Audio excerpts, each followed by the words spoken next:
For cheap, reliable Ultimate Team coins, check out UT Coin Traders, and if you want any MSP and PSN, check out G2A. Both links will be down below. Hello guys, and welcome back to Manchester United Career Mode. Today we are going with episode number 9, and we have a big game against Napoli here. This is almost a must win. If we win this, I will be simming the game against Dortmund at the end of the episode, because that means we would have qualified for the knockouts, which would be awesome. And obviously, if you play Career Mode, you'll know you do get a big bonus in terms of cash when you qualify, so it'll be great for January. Now, you can see here, I think it was Herrera lifted a ball over to Van Persie, missed him. Van Persie got it, and then Vidal on his left foot scores an absolute belter of a goal to put us 1-0 up against Napoli inside 7 minutes, which is absolutely great. Exactly what I wanted to see from Vidal, and he has proved to be a very good CDM, and I'm definitely looking to keep him. Unfortunately, Ander Herrera is wanting to leave the club, and I'll probably grant his request because he's not as good as I expected him to be. But you can see that, I believe that was Shinji Kagawa, does get fouled on the edge of the area. Quite a nasty tackle there, and we do get the free kick for that. Very good angle, actually. You can score from these, and unfortunately Hummels, whoever that was, couldn't actually get his head to that. But Van Persie here gets the ball, he plays it through to Fellaini, and unfortunately Fellaini is offside. A brilliant player actually, Marouane Fellaini. Not very good in real life, but on FIFA he's very strong, and he's one of my favourite players in this team. Carrick there trying the through ball, and then I don't know who that was who played a ball over to Van Persie, but that was a beautiful lofted ball, and unfortunately they do clear their lines and manage to sort it out.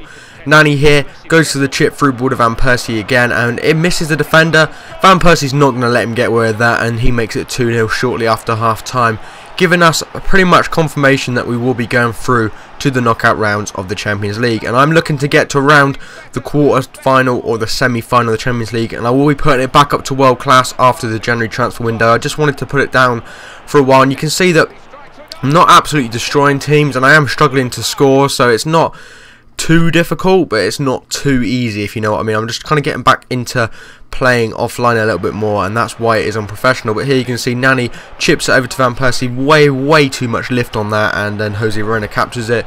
Welbeck here goes in, cuts inside, goes for a finesse, does make Reina work for it, but you know, he keeps that out easily enough, and that does seal the game up at 2-0, which was a solid result and does send us through to the knockouts, because the last game will be simmed.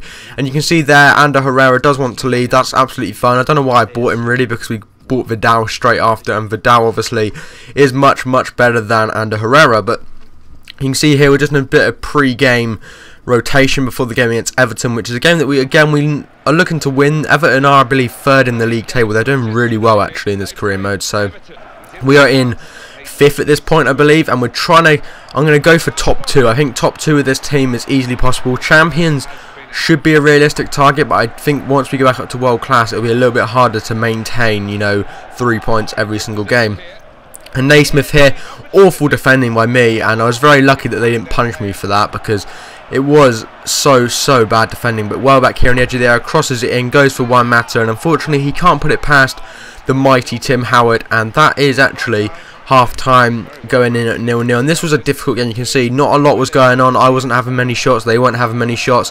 Welbeck gets it here, runs on, and you're thinking, yeah, goal, what the fuck, he doesn't even manage to score. And that is a sort of situations that Danny Welbeck scores like 10 out of 10, and I don't know what was going on. But you can see here, I'm just switching the team around a little bit going into the second half. Herrera plays a ball over to Van Persie. Again, just too much on it for him to better grab control of that and bang it in. And that game did end to 0-0, sorry, that nothing happened. You can see I did have 8 shots, but a lot of them were just stupid shots. And you can see here, we're going for the score report. As always, if you want to pause and look at a player in particular, then do so, because I'm going through them quite quickly. And you can see there Vidal getting some nice stats. Herrera going up 2, hopefully we can sell him on for a nice bit of profit. Di Maria going up to an 87, which is awesome.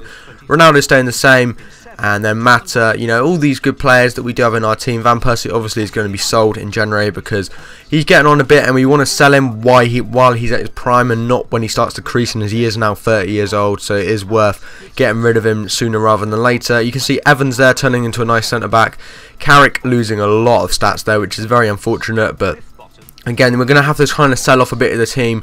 I'm going to loan out quite a few players in the transfer window, because we have players like Giggs who are retiring. We have Ferdinand, but we also have the young players like Januzaj, people like Chris Smalling who aren't getting game time at the moment, and you know, Ben Amos there, you know, we can loan these players out to smaller clubs and bring them back in, you know, a season or two, and then they hopefully would have grown. Bebe there, who I didn't realise actually had Makeda, Zaha, Powell. You know, you can read all the names off of there.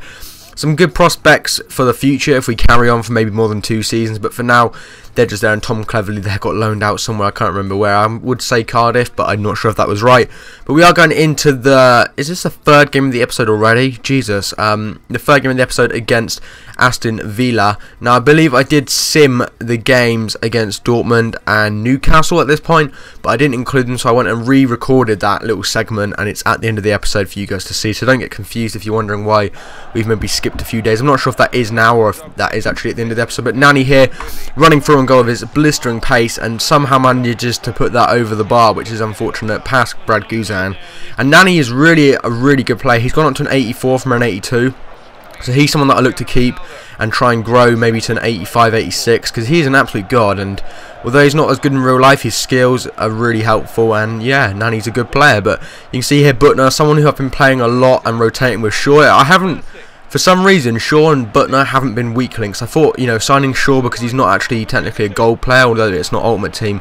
He is quite a low rated player for a team that are going to challenge for the title, but he's actually done really well, and I haven't felt the need to replace him because of the low rating. He just feels just as good as everyone else in the team, and that's awesome. But you can see here we're just struggling to score, and it was getting very frustrating because I just couldn't find the back of the net in this game. And Villa again aren't the team that I should be trying to lose to or even draw to. You know, this is a game that we need 3 points every time. Benteke there, look at that. That was very lucky not to go in, because Benteke, he's probably one of their main assets, and he is dangerous if you let him. And Rooney here, back from his injury, and unfortunately he just couldn't get on the end of that. And it's unfortunate that Rooney doesn't feel as good since he's back from injury, and hopefully he doesn't lose the momentum that he did have earlier in the season. He was banging in quite a few guys, but you can see put out Rooney for Mata there.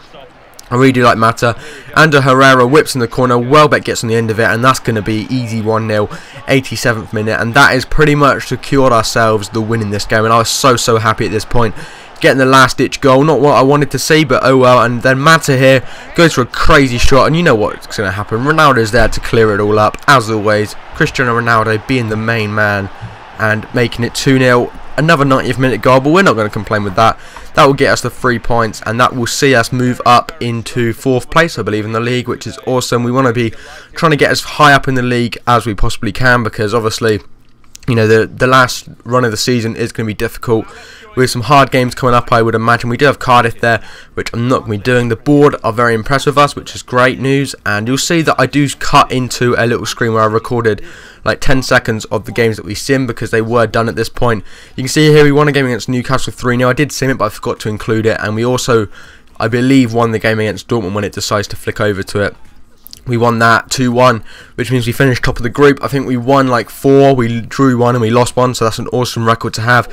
And in the next episode we'll be playing against Cardiff. But if you guys did enjoy this episode, do leave a like. As always, 5 is the target, and I'll speak to you guys in episode number 10 tomorrow. Goodbye.